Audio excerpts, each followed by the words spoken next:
Europe 1, 15h, 16h, il n'y a pas qu'une vie dans la vie. Isabelle Morizet. Bonjour. Bon, vous connaissez tous ce tableau expressionniste de Munch, peintre norvégien qui représente un homme les yeux exorbités poussant un cri.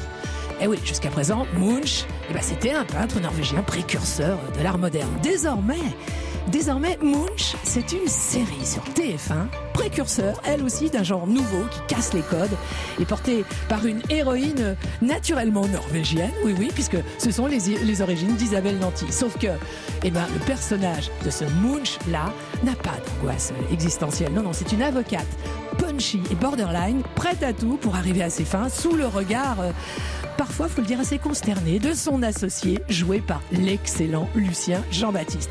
Pour sa deuxième saison, Munch vous donne rendez-vous chaque jeudi sur TF1.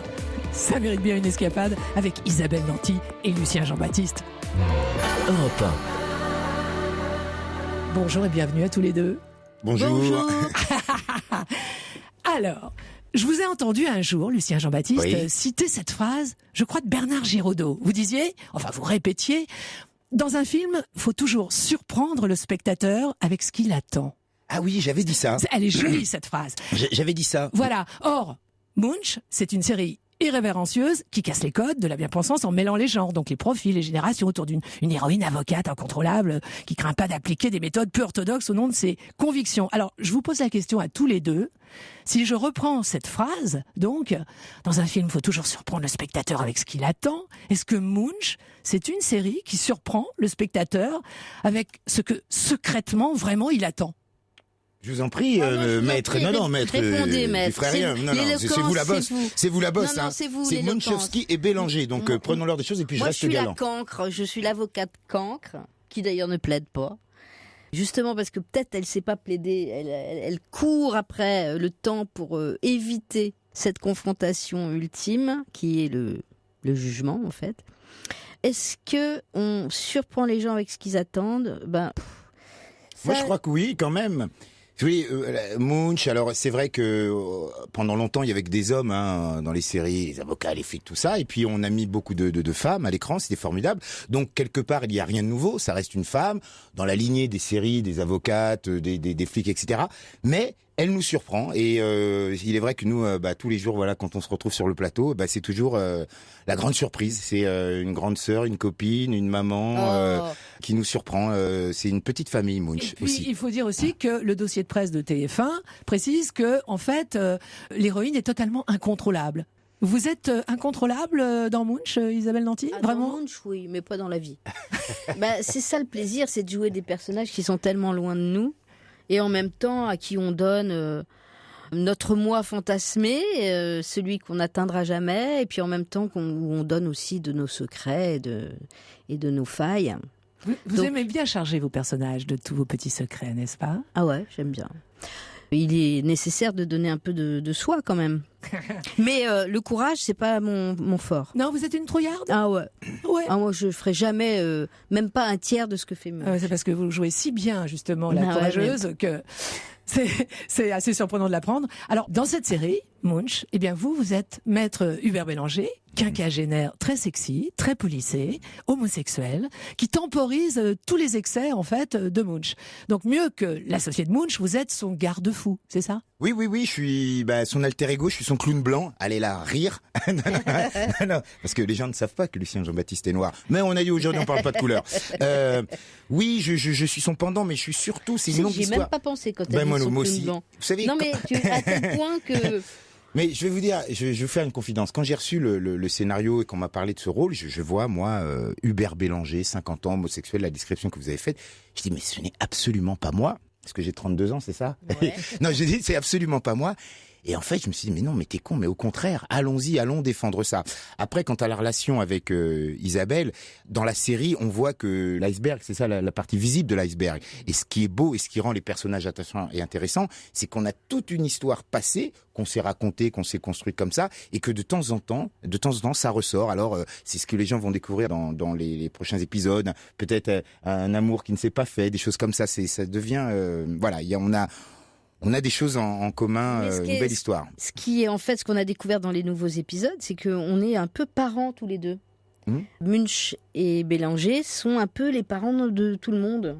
Munch est une mère de substitution pour la fille de Bélanger. À la fois aussi, on est un peu les parents de nos jeunes là qu'on a emmenés avec nous dans l'aventure du cabinet. Et on est souvent côte à côte, un peu comme des vieux parents. Alors, vous avez des guest stars, difficiles à cadrer, effectivement, de poids dans ces épisodes. Par exemple, pour les 2 premiers, Joe Starr en personne. Alors, cette nouvelle saison de Munch, elle démarre par une prise d'otage en plein palais de justice. Et c'est vous, Isabelle Nanty, qui êtes prise en otage par un Joe Starr aussi déterminé que désespéré, c'est ça ? Oui, alors le délice est de feindre une espèce de décontraction face à cette situation qui, dans la vraie vie, m'aurait... liquéfié. Non, mais c'était très agréable de jouer avec lui. Parce qu'en fait, je m'attendais, quand on m'a annoncé qu'il jouait dans la série, et je ne savais pas quel épisode ça concernait, je m'attendais à ce qu'il y ait un affrontement entre ces 2 personnages. Et en fait, bizarrement, ils se révèlent plutôt l'un à l'autre assez doux. Et d'ailleurs, quand vous regardez Joe Starr dans l'œil, dans le regard, il ne peut vous révéler que de la douceur finalement. Il n'y a pas d'agressivité possible. C'était intéressant. C'est intéressant. Lucien Jean-Baptiste, Isabelle Nanty, vous êtes tous les 2 réalisateurs et metteurs en scène. Vous, Isabelle, vous avez réalisé au cinéma Le Bison avec Édouard Baird. Vous, Lucien Jean-Baptiste, vous êtes entre autres le réalisateur de films très populaires comme La Première Étoile, La Deuxième Étoile, Il a déjà tes yeux. Alors, vous parvenez vraiment à être des acteurs dociles ou bien comme ça, de façon très spontanée, vous avez plutôt tendance à intervenir en cours de réalisation ? Moi, lorsque je n'ai à faire que l'acteur, je suis très heureux. C'est les vacances. Parce que voilà, voulais pas le dire, bravo, c'est les vacances. On va baisser nos salaires, fais attention. Non, mais c'est vrai qu'il y a un tel confort à avoir qu'une seule chose sur laquelle se concentrer, son personnage. C'est un vrai plaisir. Et puis, c'est vrai qu'il y a aussi ce luxe, de temps en temps, quand le réalisateur ou la réalisatrice émerge, eh bien, c'est toujours bienveillant. C'est-à-dire, quand on sent quelque chose, eh bien, on se dit, tiens, on pourrait peut-être faire ça. Et du coup, on est là pour aider le réalisateur de la série, aider les autres comédiens. Mais ça se fait avec beaucoup de bienveillance. On n'est pas du tout du genre, et je ne veux pas être ça. Moi, je suis comédien, là, j'ai signé comédien, vous n'allez pas me demander, Nous, on prend pas le pouvoir. Midi, hein. On prend pas le pouvoir. Non. Enfin, on est absolument à l'écoute et on fait ce qu'on nous demande de faire. Ça fait vraiment du bien d'être dirigé, d'être pris en main, etc. Parce que c'est vrai, quand on a t'écris ton film, tu le réalises, là, allez, on vous appartient, faites de nous ce que vous voulez. Non, c'est vrai, c'est assez agréable. Ouais, on se mêle de rien en fait. Ouais. Alors, on fait une très courte pause. On se retrouve dans un court instant, tous ensemble.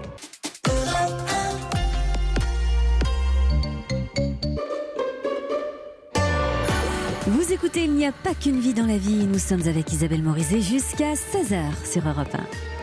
Vous faites quoi le jeudi soir à partir de 21h ?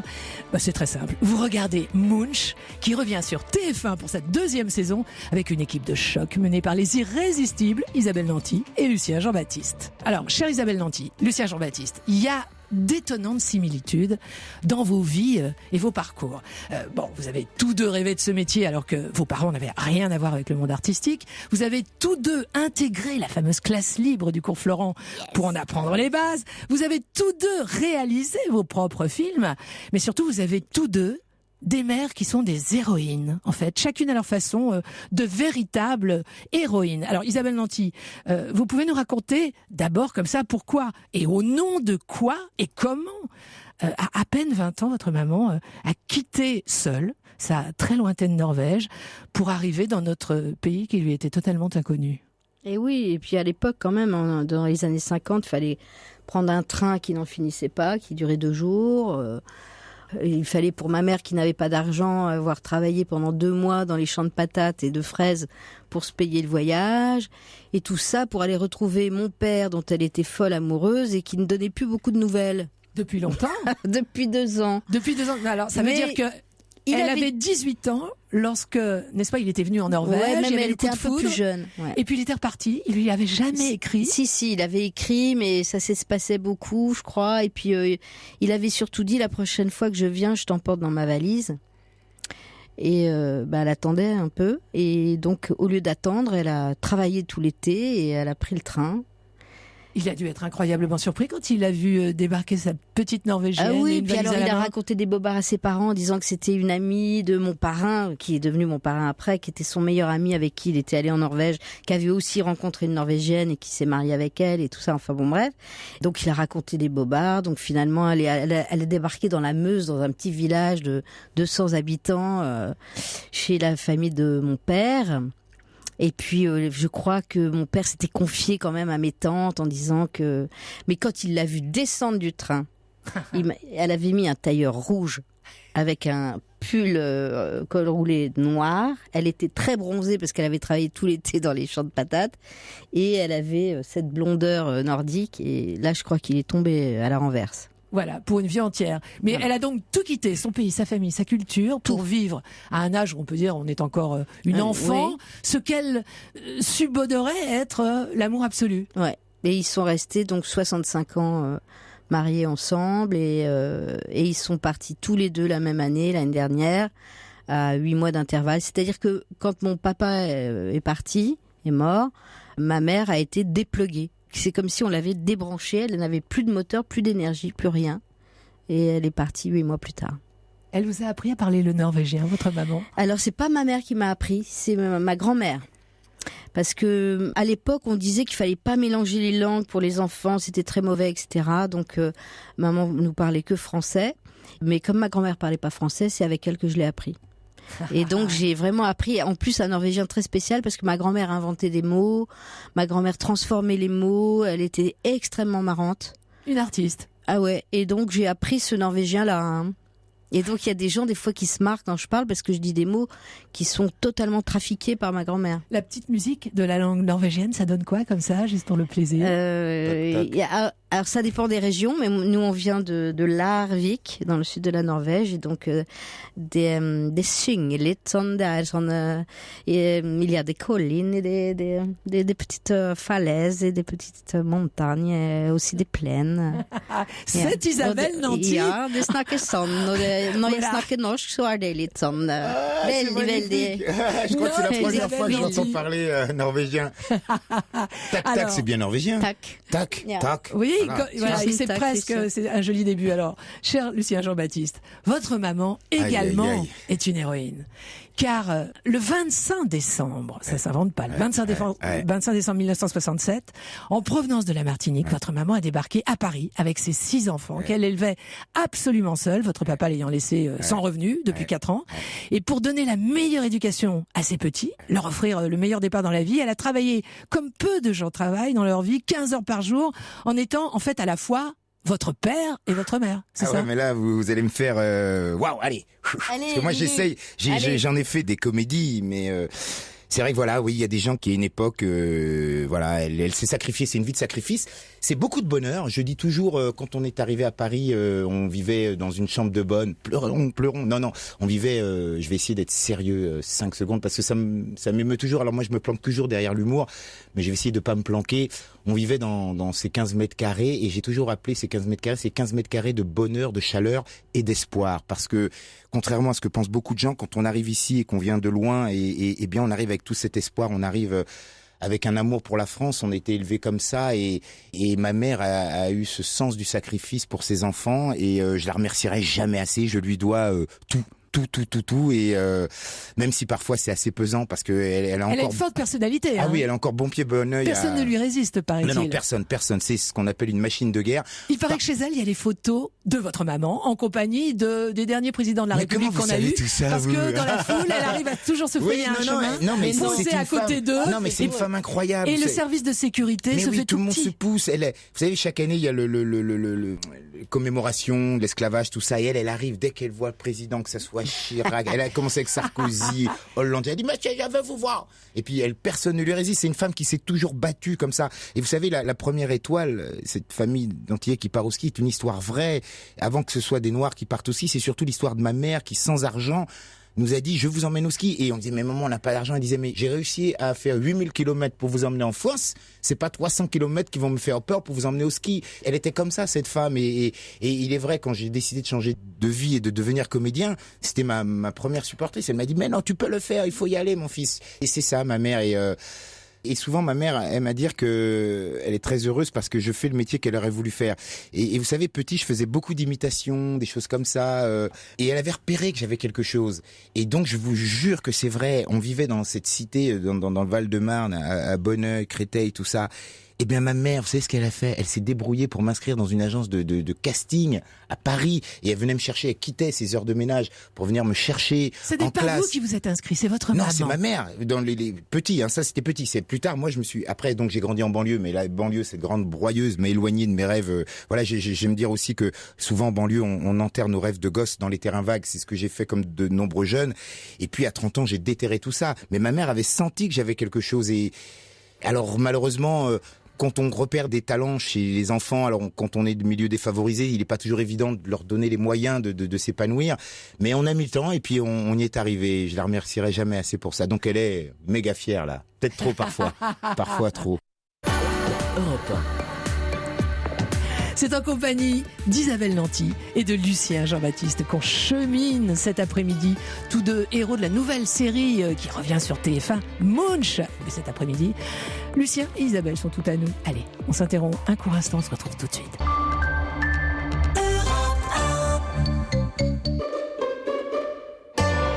Il n'y a pas qu'une vie dans la vie se poursuit jusqu'à 16h sur Europe 1. Vous le savez sans doute, ou peut-être, la saison 2 de la série Munch a fait son retour ce jeudi sur TF1. Et Isabelle Morizet reçoit les 2 personnages principaux.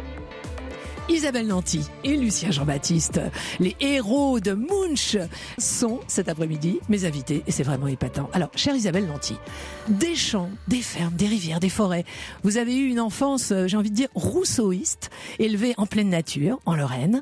Pourtant, vous n'êtes pas devenue fermière, vous êtes devenue actrice. Alors, l'attrait de la nature ne comblait pas tout. Vous avez su assez tôt que vous partiriez?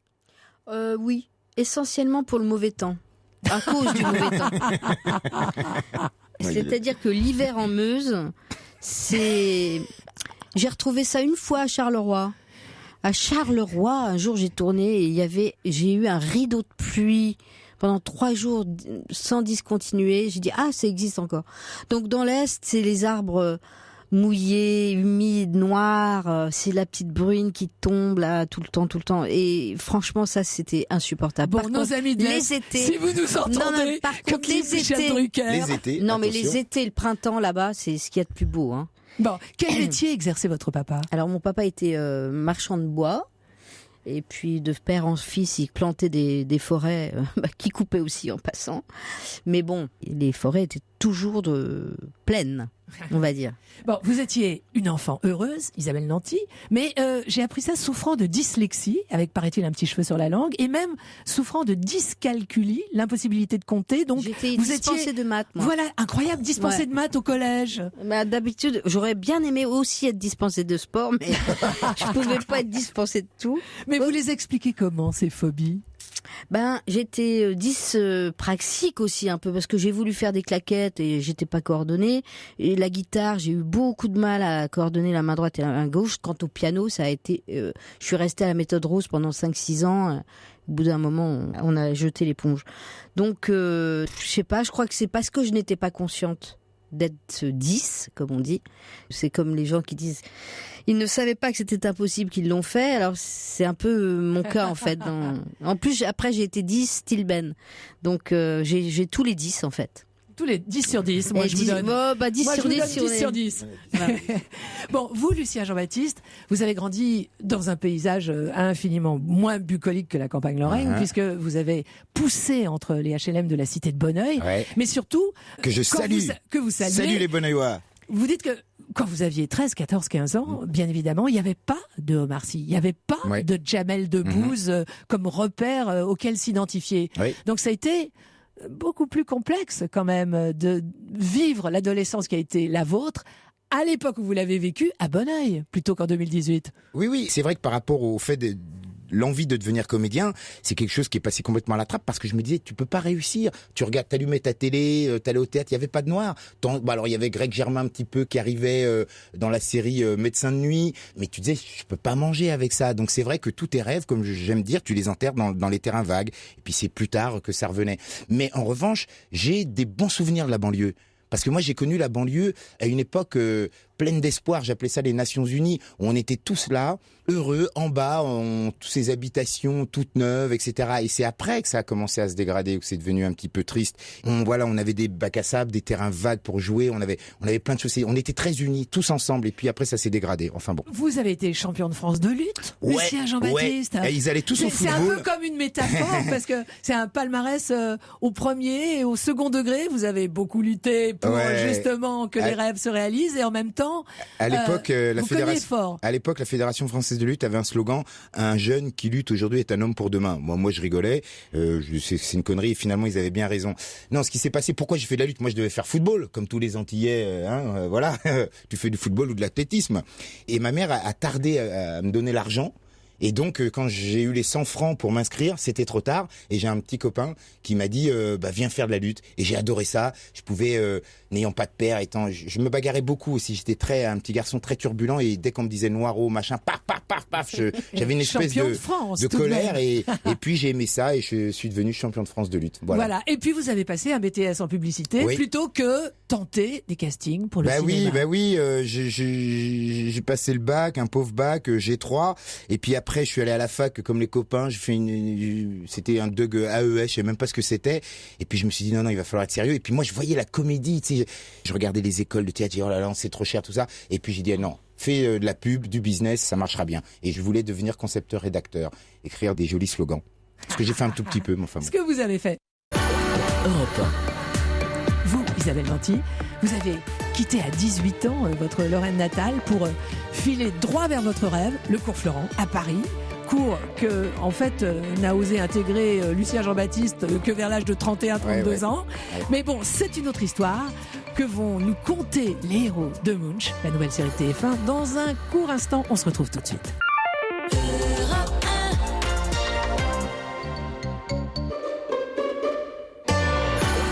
Les comédiens Isabelle Nanty et Lucien Jean-Baptiste sont les invités d'Isabelle Morizet cet après-midi. On les retrouve pour la suite de Il n'y a pas qu'une vie dans la vie. On l'attendait, elle est revenue chaque jeudi soir sur TF1. La série judiciaire la plus intelligemment déjantée, Munch, pour sa 2e saison.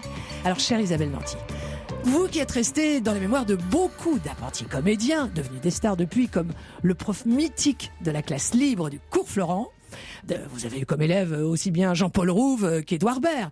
Eh bien, vous qui avez dirigé les premiers pas sur scène de Gad Elmaleh, plus récemment d'ailleurs Danny Boone pour un retour au One Man Show, vous qui avez mis en scène... C'était pas ses premiers pas. Non, lui c'était pas ses premiers pas, c'est pour ça que j'ai dit plus récemment. Vous qui avez mis en scène Tchekhov, Feydeau, Ibsen, Schnitzler, enfin bref, les plus grands viennent vous voir pour que vous les adoubiez. Je voudrais comprendre comment vous avez pu rater 2 fois le concours d'entrée au conservatoire.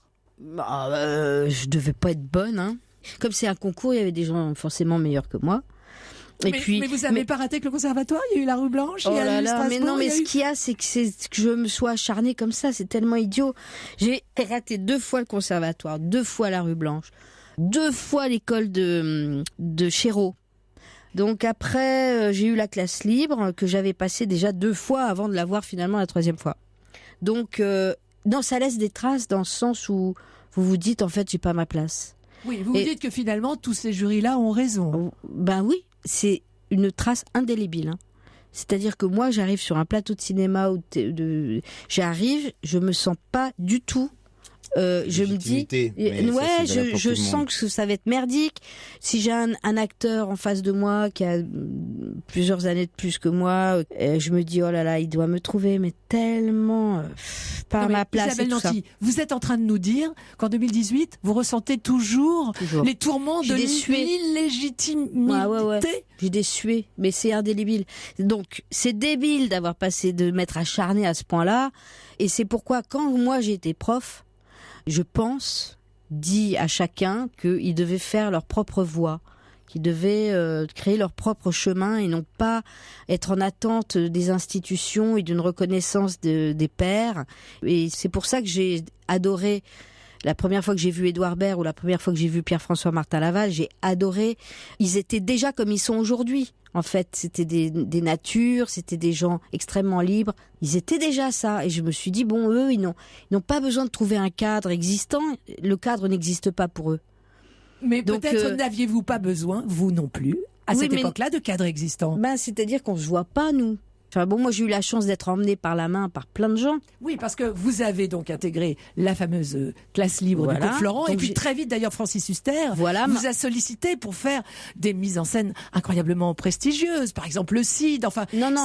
c'est Alors, votre regard à vous qu'il voulait. En fait, il m'a prise comme assistante pour le Cid et Don Juan après. Et puis, il m'a fait jouer sur scène. Ensuite, c'est Jacques Weber qui m'a proposé de faire des mises en scène dans son théâtre À Nice. à Nice. Donc ça, c'est vraiment les personnes qui m'ont prise par la main et qui m'ont emmenée dans ce métier, en fait. Et puis, après, au cinéma, il y a des gens qui m'ont pris par la main aussi, comme Châtillès, comme Bien sûr. Jean-Marie Poiret. Claude Berry qui vous a demandé carrément de réaliser votre premier film. Et ça, on va le raconter tout à Et l'heure. alors, si on fait...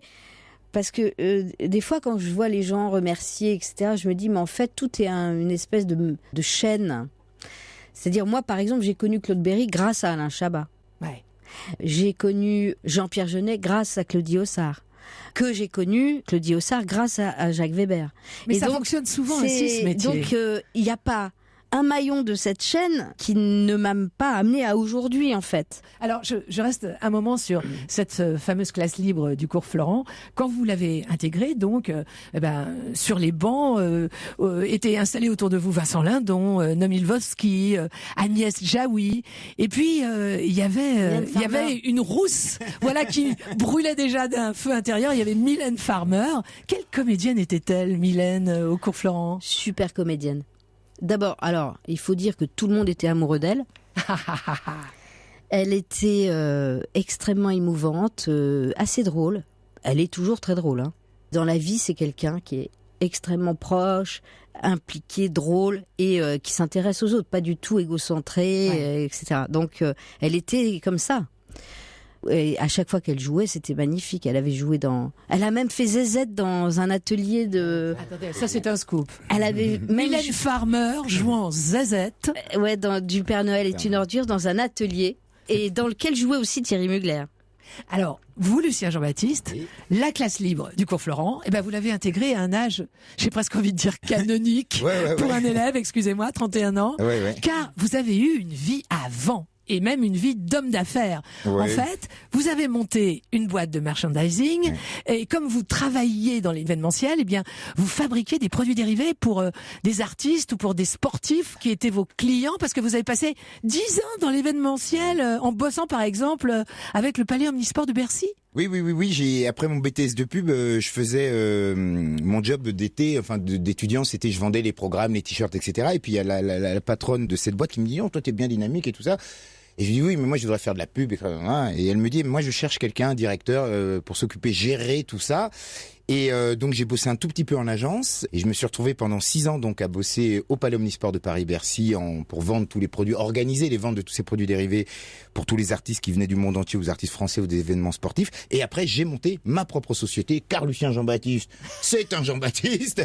J'ai monté mon business. Donc j'ai fait les t-shirts alors pour tout le showbiz français, plein, Eddie Mitchell, Woolsey, tout ça. Mais ça c'est important. Dites-nous. Mon premier client, mon premier artiste que j'ai signé, c'était Michel Jonas. Que vous avez fait et que j'ai fait tourner dans mon premier film. Ah, Michel, c'est une histoire génial. d'amour. Quand j'ai monté ma boîte, c'est Michel qui m'a donné ma chance. Enfin bon, bref. Et tu limites très bien. Non. Et puis la vie, vous voyez, vous avancez dans quelque chose et puis au bout de moment, j'ai 30 ans. Je sais que vous avez eu ça un fait 10 chagrin ans, et, terrible. voilà. On Et ne après, va pas. C'est quoi à un ton moment, meilleur rendez-vous Et donc ton vous plus avez beau- changé d'aiguillage. En fait, vous avez osé faire le grand plongeon ouais. sans filet Ouais. pour atteindre ce rêve. Donc, Oui, à un moment, vous arrivez au bout d'une aventure et voilà, ça n'avance plus, la vie n'avance plus. Et là, vous savez plus quoi faire suite à un drame familial. Et je lui dis, mince, qu'est-ce qui pourrait me relever? Et là, c'est ma mère, une fois de plus, qui me dit, tu sais, mon fils, Maman Jean-Baptiste. faut que tu réfléchisses, tu choisisses, t'es jeune, machin, tout ça. J'ai déterré mon rêve de gosse qui était d'être comédien et je suis allé naturellement au cours Florent puisque tout oui, le mais monde alors parlait. au cours Florent, vous êtes retrouvé entouré de jeunes de 17, 18, 20 ans les plus vieux, j'avais vous en 10 ans aviez en moyenne 32. 18, entre 18 et 20, ça a fait un film, hein, ça. Et je les voyais tous. Dieu Alors, merci. Il y avait, bravo, il y avait Audrey Tautou, Lafitte, Michael Youn, à l'époque, c'était des copains de classe. Et puis, alors moi, je suis arrivé là-dedans, mais, vous savez, j'y allais vraiment pas pour réussir, j'y allais pour me faire du bien. je me dis bon ben c'est sûr que tu vas pas gagner ta vie avec ça, c'est pas grave, mais au moins tu vas faire quelque chose que tu aimes, tu vas vivre une passion. J'étais prêt. Alors j'étais allé me renseigner chez Mouchkine parce qu'on m'a dit que tu pouvais rentrer dans une troupe. Et puis non, finalement. Ah non, j'arrive au cours Florent et les mecs ils me disent t'as un truc. Ah bon? Puis moi, je croyais que c'était une magouille. Et puis, effectivement, le don a fait que très très vite, on vous a sollicité pour des doublages. Ouais, D'ailleurs, je précise que c'est vous qui doublez Will Smith dans la super production hollywoodienne. Je suis une légende. Refaites-nous un peu. Non, Will Smith. Voilà. non, mais c'est vrai que j'ai eu beaucoup de chance parce que effectivement, les gens disaient que j'avais un truc. C'est une fille qui s'appelle Annie Milon, qui faisait du doublage et qui m'a dit écoute, j'ai peut-être un plan pour toi, machin, tout ça, et j'y suis allé. Et puis on m'a dit bah non, c'est super ce que tu fais. Ah bon, moi j'étais toujours très très très naïf, très candide. Après j'ai rencontré un monsieur un garçon qui s'appelle Thomas Ledouarec, qui était jury de la classe, qui m'a dit toi tu vas jouer dans tous mes spectacles. Et avec ces deux mamelles entre Thomas qui m'a fait jouer au théâtre et Annie qui m'a permis de faire du doublage, déjà financièrement j'ai fait ah c'est bien ce métier. On gagne bien sa vie. Puis j'étais tellement content, j'étais tout le temps heureux. J'allais arriver au casting, j'étais heureux. Et voilà. Et puis la vie s'est refaite. La rampe de lancement. Ouais, alors, on s'interrompt un bref instant et on retrouve tout de suite Isabelle Nanty et Lucien Jean-Baptiste.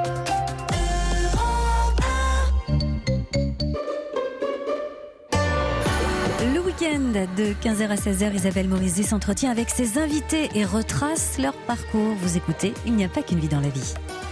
Je reçois les héros de Munch, la plus délirante des séries judiciaires, avec, à la tête d'une équipe de choc, Isabelle Nanty, Lucien Jean-Baptiste, qui sont mes invités avec lesquels on se balade cet après-midi, et c'est épatant. Alors, Isabelle Nanty, est-il vrai que, en fait, vous êtes lancée dans la mise en scène pour faire à des comédiens ce que vous auriez bien aimé qu'on vous demande de faire? Oui, ça c'est arrivé aussi, mais surtout... On demande souvent aux comédiens ce qu'on aimerait être capable de faire. Très exactement. C'est-à-dire qu'en fait, je crois qu'on est meilleur metteur en scène qu'acteur. Alors, Isabelle Nanty, l'aventure au cinéma de votre premier film, comme réalisatrice, Le Bison, en 2003 avec Édouard Baird, elle est née d'une demande. Et alors, pas n'importe quelle demande, car c'est Claude Berry qui a eu le déclic. Vraiment, j'aimerais savoir s'il est vrai que, en fait, c'est en regardant les rushs d'Astérix et Obélix, Mission Cléopâtre, dans lequel vous aviez un rôle explosif de meneuse syndicale, que Claude Berry s'est dit faut absolument qu'elle fasse son film. Oui. C'est comme ça. Oui, et il m'a d'abord proposé des scénars qu'il avait en stock. Et puis moi, j'avais pas tellement envie j'avais envie d'écrire et de poursuivre l'écriture en réalisant un film, en fait. Et puis, un jour, je lui dis mais moi, j'écris. Et il me dit ah ouais, tu écris quoi? Je dis j'écris un scénario là. C'était pas vrai. Et il me dit mais je pourrais le lire quand? Je lui dis le 6 mars. Comme ça. Voilà. Et donc, comment on joue au poker? Donc un mois plus tard, j'ai dû lui amener le scénario le 6 mars. Et vous êtes sorti comment du bureau? Vous êtes arraché quelques beaux cheveux blonds? Non, parce qu'en fait, j'avais préécrit ce sujet quand même, pour dire la vérité, avec Fabrice Roger-Lacan. J'ai passé un mois toute seule dans mon lit à vraiment réécrire le truc. Et puis ensuite, j'ai donné à Fabrice pour qu'il repasse un coup sur les dialogues et tout. Et puis, j'ai fait lire à Claude Berry. Je pense qu'il a lu 30 pages. Il m'a appelé le soir en disant, je le fais. Le scénario, vous avez combien? Et le 6 juin, je tournais, Alors, Le Bison, comédie déjantée, a été un succès populaire et auprès du métier, mais vous n'avez pas récidivé, Isabelle Nanty? Il n'y a pas eu de deuxième film, pourquoi? La vie surtout. J'étais avec ma fille, Tallulah.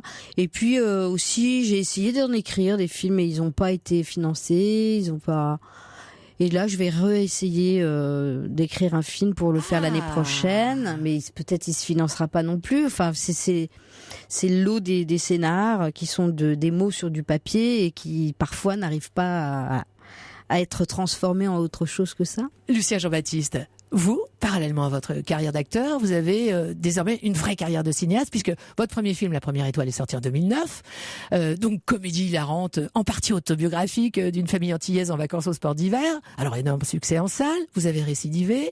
30 degrés couleur. Dieu merci. La 2e étoile. Il a déjà tes yeux. Bon, Marcel Pagnol, d'ailleurs, c'est vous qui le dites. Il a réussi à créer un cinéma provençal qui est devenu universel. Donc, votre rêve, Lucien Jean-Baptiste, c'est de créer un cinéma universel avec des acteurs noirs. Avec du créole. Non, mais c'est vrai, je donne souvent l'exemple de Marcel Pagnol. Bon, ça va être difficile. c'est dans la forme, hein, parce que Pagnol, c'est des génies, ces garçons-là. Hein. C'est dans l'idée, c'est d'avoir le mec Marseille, petit port de pêche.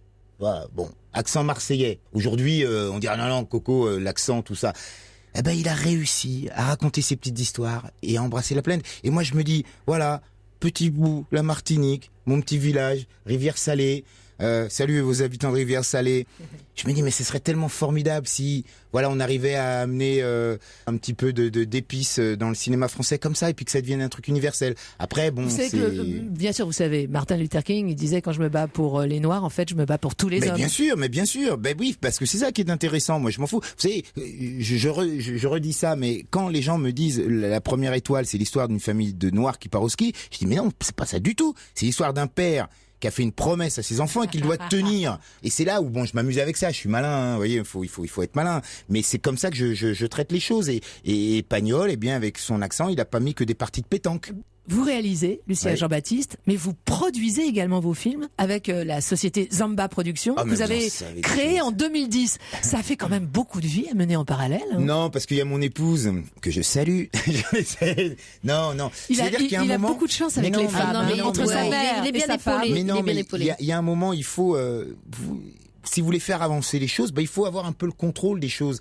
Et moi qui viens de l'entreprise, non, ça c'est un bon mot. Non, et à un moment, vous sentez que ça coince par là, vous dites peut-être que si je mettais un petit peu d'argent dans le film ou si j'étais à l'initiative, parce que produire ça veut pas forcément mettre de l'argent, c'est dire mon scénario je vais pas être payé, mais je vais le mettre dans le truc. Donc vous avez accès aux chiffres, vous avez un peu plus droit à la parole. C'est ça, c'est prendre un peu le pouvoir pour dire produire, c'est d'avoir le pouvoir de faire avancer les choses. Voilà, pour faire réfléchir l'industrie, c'est tout ça. Voilà, apporter des projets.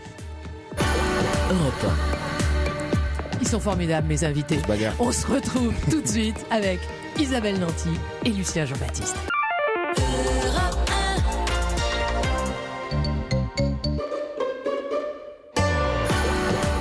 Il n'y a pas qu'une vie dans la vie. Suite et fin, on retrouve tout de suite Isabelle Morizet et ses invités.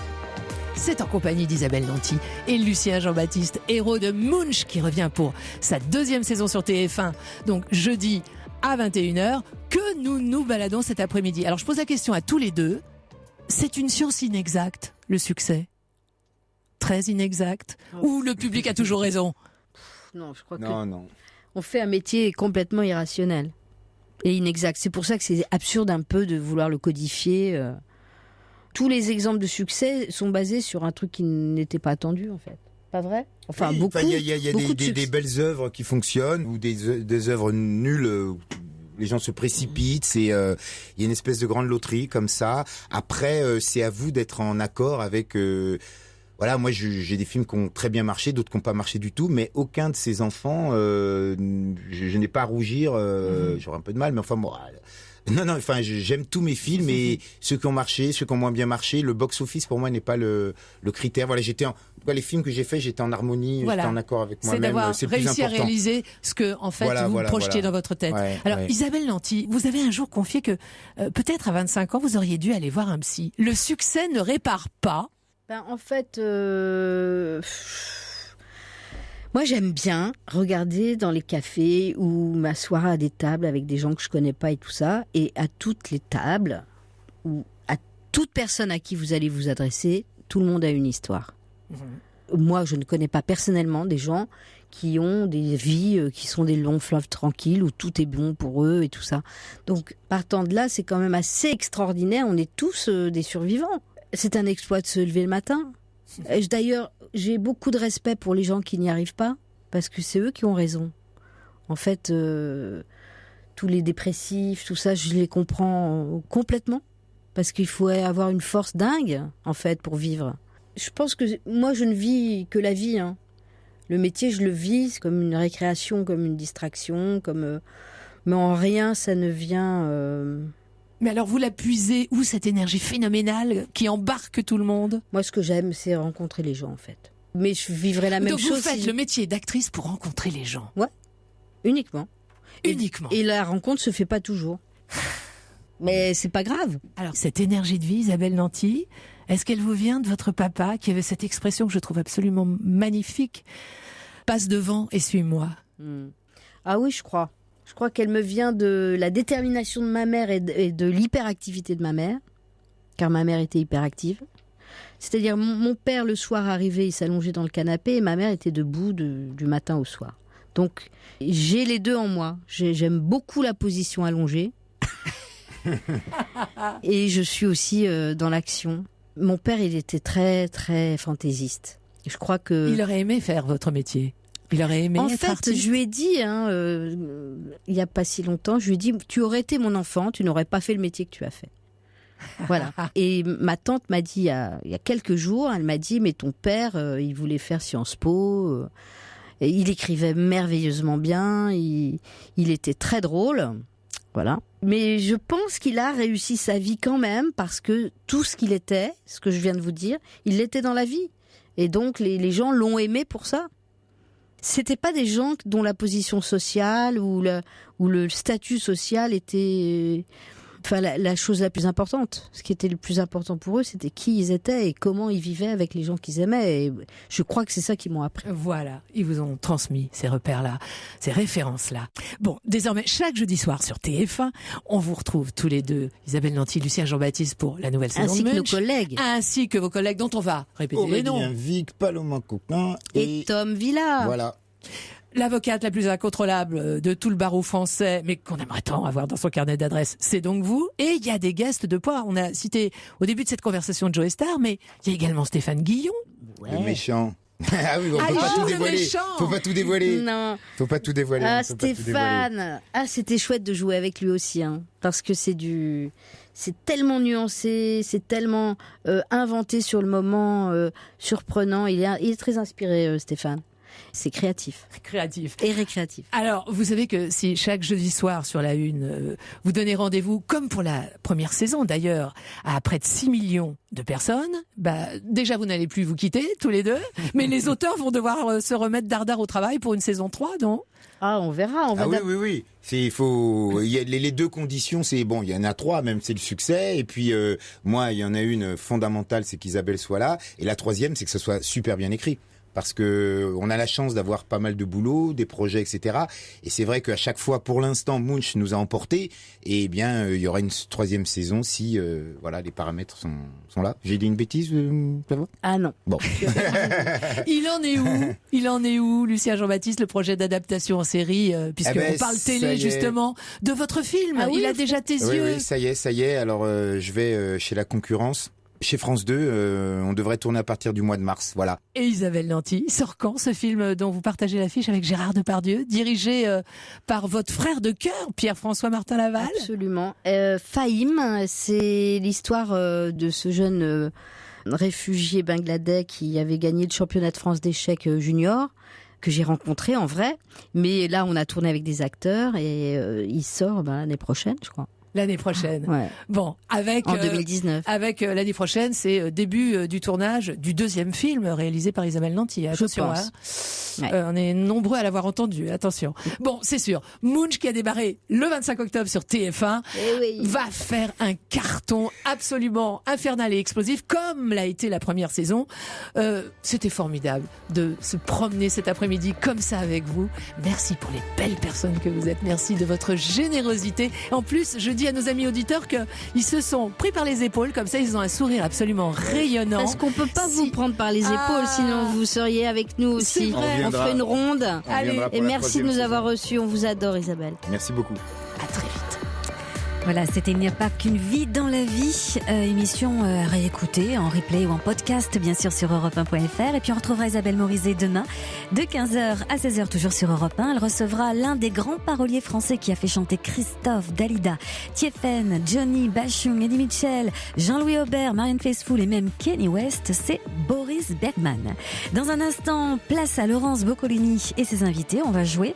Elle recevra l'animateur Olivier Mine à l'occasion de la sortie de son livre Speakerine. Et puis à partir de 17h, ce sera au tour de Christophe Willem de jouer.